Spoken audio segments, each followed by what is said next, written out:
Hello बच्चों, my name is Yogesh Arora. इससे पहले अपनों ने दो वीडियोस के अंदर प्रक्षेपण गति पढ़ा है एयरफोर्स नेवी के लिए, और ये वीडियो अपना एयरफोर्स नेवी के लिए रहेगा। ठीक है, क्षैतिज प्रक्षेपण गति। तो देखो बेटा, अभी तक जो हमने गति पढ़ी थी उसके अंदर क्या था कि किसी पिंड को थीटा डिग्री कोण पे कुछ इस प्रकार फेंका जा रहा था और यूं गिर रहा था। इस बार हमने ऐसे नहीं फेंकना, इस बार हमने h ऊंचाई पर जाकर कुछ यहां से यूं फेंकना है, यू वेग से। ठीक है, क्षैतिज वेग देंगे हम इसे। तो जब यूं फेंकेंगे तो ये कैसे गिरेगा, ये यूं गिर जाएगा। ठीक, आगे नीचे नहीं गई ये धरती यहाँ पे, तो यूं गिरेगा इस वेग से। तो हमें इसी के बारे में ही स्टडी करनी है। अच्छा, जितना दूर ये गिरेगा उसे हम क्या कहेंगे, परास। जितने समय में ये गिरेगा उसे हम क्या कहेंगे, ओडियन काल। और हम यहाँ पे क्या निकालेंगे कि किस वेग से गिरा है, क्या क्या चीजें निकालनी है, कहाँ गिरेगा, कब गिरेगा, किस समीकरण को फॉलो करते हुए गिरेगा। ठीक है, और साथ साथ किस वेग से ये गिरेगा। तो आइए शुरू करते हैं। देखिए, तो जैसा हमने क्षैतिज प्रक्षेपण गति में पहले भी पढ़ा था कि इसमें x दिशा में त्वरण कितना होता है, 0 होता है। क्यों? क्योंकि हवा का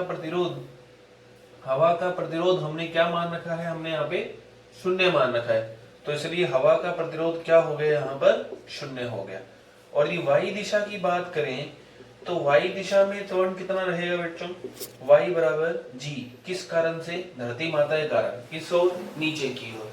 ठीक है, g की वैल्यू कितनी हो सकती है, 10 हो सकती है या 9.8 हो सकती है। अच्छा, फिर इसके बाद x दिशा में वेग कितना है। देखो मैं इसे यूं फेंक रहा हूं, यूं माना मैं यूं चलूंगा तो सारा का सारा वेग x दिशा में होगा, यूं जाऊंगा तो सारा वेग y दिशा में होगा, और जब यूं जाऊंगा तो क्या होगा, सिर्फ x दिशा में। यूं फेंक रहा हूं ना वेग इसको, तो सारा का सारा वेग x दिशा में होगा। y दिशा में वेग कितना होगा बेटा, 0 होगा। चलो, माना किसी समय t में बेटा यहां आ गया, ये इक्वेशन कितनी होगी, x, y होगी। तो x दिशा में विस्थापन कितना हो गया बेटा, x, और y दिशा में विस्थापन कितना हो गया, y। वो भी किस ओर हो गया, नीचे की ओर, ऊपर से नीचे। x दिशा में यदि मूल बिंदु माने तो x दिशा में कहां पर आ गया बेटा, ये नीचे आ गया। ठीक है, अच्छा। तो बेटा अब बात आती है सबसे पहले की प्रक्षेप्य पथ की समीकरण। तो प्रक्षेप्य पथ की समीकरण यदि हमें निकालनी है तो हमें पहले वाली समीकरण याद है जो हमने पहले दो वीडियोस के अंदर पढ़ी प्रोजेक्टाइल में, y बराबर x tan थीटा माइनस का half gx square upon u square cos square theta. इस दिए गए केस में हमारे पास थीटा कितना है, सोचो। मैं यूं फेंक रहा हूं, है ना, यूं फेंक रहा हूं ना, यूं फेंकूंगा तो थीटा कितना होगा। देखो, पहले जो कोण था वो क्षैतिज से था थीटा, अब मैं इसे यहां की बजाय यूं फेंक रहा हूं तो क्षैतिज के समांतर हो गया। तो ऐसे में थीटा कितना हो गया, 0। रखो यहां 0, तो y बराबर tan 0 होता है 0 माइनस का half g x square upon u square. ये इसकी समीकरण आ गई। तो y बराबर माइनस का half g x square upon u square. और ये कैसी समीकरण है, परवलय पथ की समीकरण है। क्यों? क्योंकि परवलय के अंदर क्या होता है, y समानुपाती होता है किसके, x स्क्वायर के। तो ये हमारे पास है प्रक्षेप्य पथ की समीकरण, y बराबर माइनस का half g x square upon u square. पहली चीज हम निकाल चुके हैं। अब दूसरा आता है कितने समय में गिरेगा, और जिस समय में गिरेगा उस समय को हम क्या कहते हैं बेटा, ओडियन काल कहते हैं। तो आइए शुरू करते हैं ओडियन काल के ऊपर चर्चा। देखिए ओडियन काल कैसे निकालेंगे, सुने। देखो, जब ये गिर जाएगा तो y दिशा में विस्थापन कितना होगा, सोचो। जब ये गिर जाएगा तो y दिशा में विस्थापन कितना होगा बेटा, h होगा। यहाँ गिरा ना सिर्फ y दिशा में, तो h हुआ। किस ओर हुआ बेटा, नीचे की ओर। y दिशा में त्वरण कितना होगा बेटा, नीचे की ओर। y दिशा में प्रारंभिक वेग कितना था, 0। टाइम हमें निकालना है, SUAT। कौन सी समीकरण लगाऊं, second, UY into T plus half into AY into T square. अच्छा, SY कितना है बेटा, H। ये भी नीचे तो ये भी प्लस हो गया, ये भी नीचे ये भी प्लस हो गया, 0 half G T square. T का फॉर्मूला क्या आएगा बेटा, √2h/g। क्या ये फॉर्मूला आपने पहले भी कहीं पढ़ा है? हाँ पढ़ा है। कब पढ़ा? बोला गया एक पिंड को कुछ इस प्रकार यूं छोड़ा गया, ठीक है, u = 0 इसका। ये पत्थर नंबर 1 हो गया, पत्थर नंबर 2 हो गया। कहा गया दोनों कब टकराएंगे, तो आंसर है दोनों समान समय में नीचे टकराएंगे। ये क्वेश्चन पूछा भी जा चुका है एक बार। बोला गया एक पहाड़ से या एक चोटी से एक पत्थर को क्षैतिज में u वेग से फेंका गया और एक पत्थर को ऊर्ध्वाधर छोड़ा गया, तो दोनों में से पहले कौन टकराएगा, तो आंसर दोनों समान समय में टकराएंगे। नेक्स्ट क्या आता है, कितना दूर गिरेगा। तो हमारे पास ये भी आ गया कितने समय में गिरेगा। अब आता है कितना दूर गिरेगा, तो उसके लिए हम क्या निकालेंगे बेटा, परास निकालेंगे। परास कैसे निकालेंगे बेटा, देख तो परास का सीधा सीधा फॉर्मूला आप याद रखो, ut, u × t। तो u की जगह तो u आ गया बेटा और t की जगह क्या आ गया, √2h/g। तो ये हो गया परास का फॉर्मूला। तो अपने पास ये भी आ चुका है कब गिरेगा, कहाँ गिरेगा, किस समीकरण को अनुदेशित करता हुआ गिरेगा। नेक्स्ट आता है किस वेग से गिरेगा। चलिए वेग की चर्चा करते हैं। देखो x दिशा में वेग क्या है, तो x दिशा में त्वरण क्या है, 0 है। x दिशा में त्वरण कितना है, 0। तो x दिशा का वेग क्या रहने वाला है, नियत। मतलब इसको थोड़ा सा इधर बनाते हैं, मान लीजिए u बनाई थी हम, तो पहले भी u था और बाद में भी क्या रहने वाला है, u ही रहने वाला है। पहले भी u था, बाद में भी क्या रहने वाला है, u रहने वाला है। अच्छा, y दिशा की बात करें, यदि एक पत्थर को छोड़ा जाए h ऊंचाई से, तो y दिशा में वेग कितना हो जाएगा, तो आंसर है √2gh होगा। ठीक है, y दिशा में वेग कितना होगा, √2g। यूं छोड़ा और यूं गिर गया, तो ऐसे में यहाँ पर जब गिरेगा तो उसका वेग कितना होगा, √2gh। तो इसका यहाँ पर इस जगह नीचे की ओर वेग कितना होगा, √2gh होगा। तो मतलब जिस वेग से ये टकराएगा उसमें x दिशा में वेग कितना होगा, u(i) के, y दिशा में वेग कितना होगा, -√2gh j। माइनस क्यों लगाया, क्योंकि नीचे की ओर मैंने -y माना है। ठीक है, तो ये आ गया। अब मेरे से तो बोला गया चाल, तो चाल कितनी आएगी, वेग का परिमाण। परिमाण कितना होता है, i के गुणांक का स्क्वायर प्लस j के गुणांक का स्क्वायर माइनस है, तो v बराबर कितना आएगा बेटा, u² + 2gh। ये हो गई चाल। तो पूछा जाए किस समीकरण से हिसाब से गिरेगा, तो ये समीकरण है। कब गिरेगा, तो जी इतने समय में गिरेगा।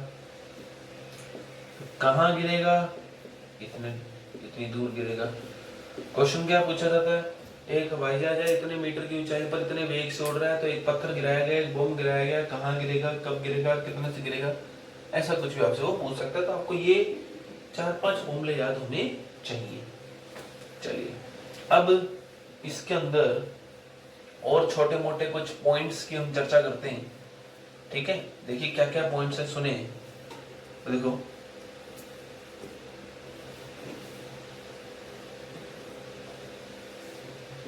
देखिए क्या पॉइंट है। पहला पॉइंट क्या है, सम इंपॉर्टेंट पॉइंट।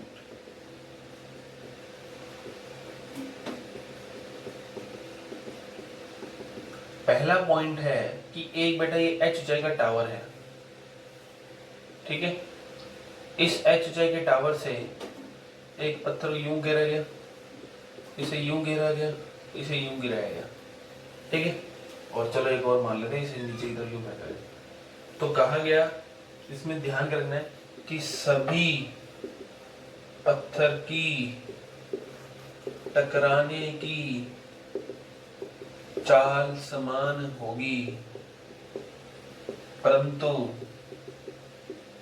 वेग भिन्न भिन्न होगा। वेग भिन्न भिन्न क्यों है और चाल समान का मतलब क्या है, देखो बेटा, अभी इन पत्थर की शुरू में सभी की गति ऊर्जा क्या है, समान है, 12 mu²। सभी का द्रव्यमान m है ना। ठीक है, तो सभी के द्रव्यमान क्या है, मतलब एक ही पत्थरों पहले ऐसे फेंका, ऐसे फेंका, ऐसे फेंका, ऐसे फेंका, ये 4 स्थितियां हैं। तो सभी की गति ऊर्जा क्या है, शुरू में समान है। फिर टकराते समय दोनों की, सभी पत्थर की या सभी केस में ऊर्जा में परिवर्तन कितना आया, mgh, क्योंकि जो यहाँ गति ऊर्जा है और यहाँ पर जो स्थिति ऊर्जा है mgh, कुल ऊर्जा तो हमेशा नियत रहेगी ना, तो टकराते समय भी कुल ऊर्जा नियत रहेगी, इसलिए टकराने की चाल समान है, क्योंकि ऊर्जा में चाल का फॉर्मूला आता है। परंतु वेग क्या होगा, भिन्न भिन्न। वेग क्यों भिन्न भिन्न, क्योंकि दिशा भिन्न भिन्न है। दूसरा पॉइंट क्या, कि बोला गया एक यहाँ पर कार है एक, ठीक है, अपने मर्सिडीज बनाए थे, तो यहाँ पर एक कार है और यहाँ से पत्थर यूं फेंका गया और कार चल रही बी से, तो ऐसे में पत्थर कहाँ गिरेगा, तो आंसर है वापिस से कार में ही गिरेगा, ठीक है, वापिस से पत्थर कार में ही गिरेगा। तो ये आपको ध्यान रखना है। क्यों, क्योंकि ऐसे में दोनों ने, मतलब कार ने और पत्थर ने, दोनों ने क्षैतिज दिशा में विस्थापन क्या रहा, समान रहा। अब आपसे पूछा जाए, एक प्रेक्षक बैठा है यहाँ पर कार के अंदर और एक प्रेक्षक खड़ा है बाहर, प्रेक्षक बी, तो ऐसे में ए के सापेक्ष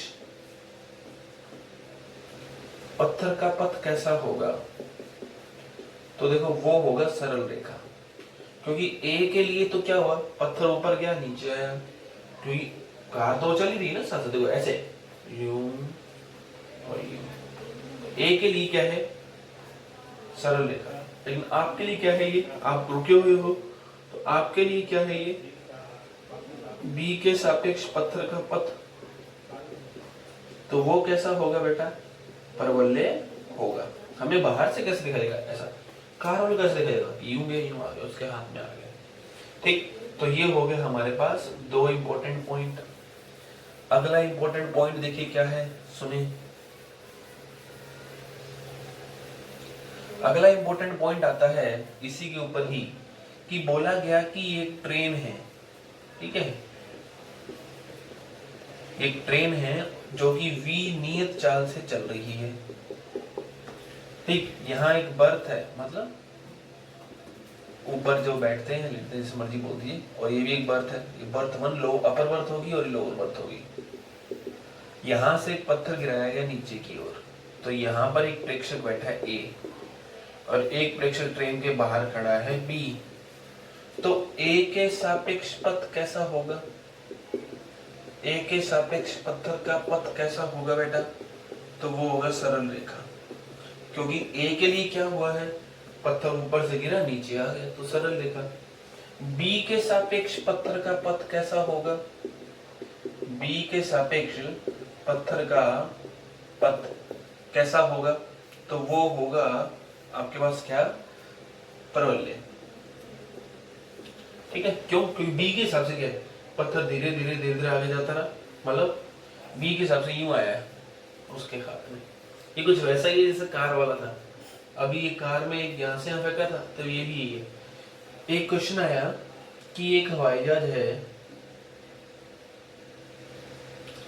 ये एरोप्लेन है एक, ठीक है, तो इसने क्या करा, एक पत्थर गिराया, तो यहाँ पे बैठा है पायलट और यहाँ पे एक ऑब्जर्वर खड़ा है, तो ऐसे में पायलट के रिस्पेक्ट में, पायलट के सापेक्ष पत्थर का पथ कैसा है, सरल रेखा। क्यों, क्योंकि पायलट के लिए क्या हुआ, पायलट भी साथ साथ चल रहा है, कार में क्या था, ऊपर फेंका था, इसमें नीचे फेंका, ठीक है, और ऑब्जर्वर के सापेक्ष कैसा है, जो ऑब्जर्वर नाम देता हूं ए, तो ए के सापेक्ष पत्थर का पथ कैसा है, ए के सापेक्ष पत्थर का पथ कैसा है बेटा, तो वो है परवलय।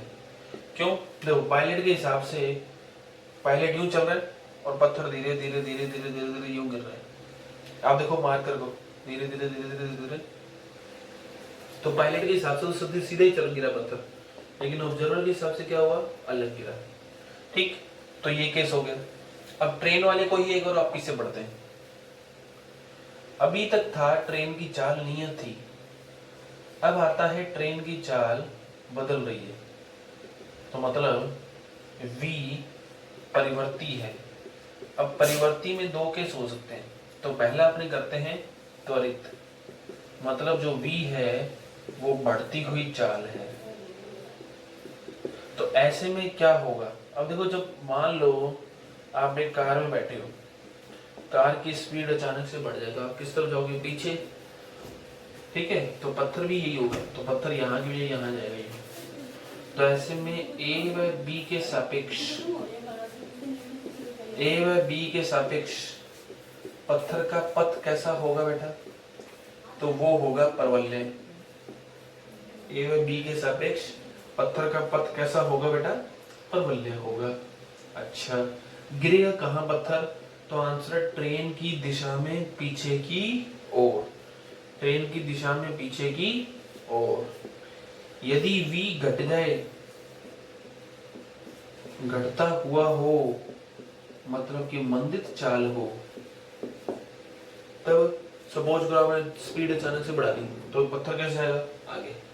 तो ऐसे में a और b के सापेक्ष, a व b के सापेक्ष पत्थर का पथ कैसा होगा, तो वो तो होगा परवलय, ठीक है। देखो स्पीड बढ़ा दी, सॉरी स्पीड कम कर दी, मान लो अचानक से ब्रेक लगा दी कार में, तो आप कैसे आओगे आगे, तो पत्थर भी आगे आएगा। और गिरेगा कहाँ, पत्थर ट्रेन की दिशा में आगे की ओर गिरेगा, ठीक है। ये छोटी मोटी बातें हैं जो हमें याद रखनी है, काम आएंगे हमारे। तो ये तो थे थ्योरेटिकल पॉइंट। अब आते हैं थ्योरेटिकल पॉइंट में एक चर्चा और कर लेते हैं अपनी छोटी सी। जैसे बोला गया कि जी एक पत्थर यूं फेंका गया, तो बोला गया इसकी कुल ऊर्जा नियत है, स्थिति ऊर्जा कम होती जाएगी क्योंकि ऊंचाई कम होती जाएगी, गति ऊर्जा बढ़ती जाएगी क्योंकि स्पीड बढ़ती जाएगी, ठीक है। एक्स दिशा में विस्थापन बढ़ता जाएगा, देखो एक्स दिशा में धीरे धीरे दूर जा रहा है, वाई दिशा में विस्थापन घटता जाएगा। ये छोटी मोटी चीज है। त्वरण नियत है क्योंकि वाई दिशा में त्वरण लग रहा है, वो भी जी लग रहा है, तो ये चीजें आपको ध्यान रखनी है। तो मैं लिख देता हूं, एक्स दिशा में विस्थापन, एक्स दिशा में विस्थापन बढ़ेगा, वाई दिशा में विस्थापन घटेगा।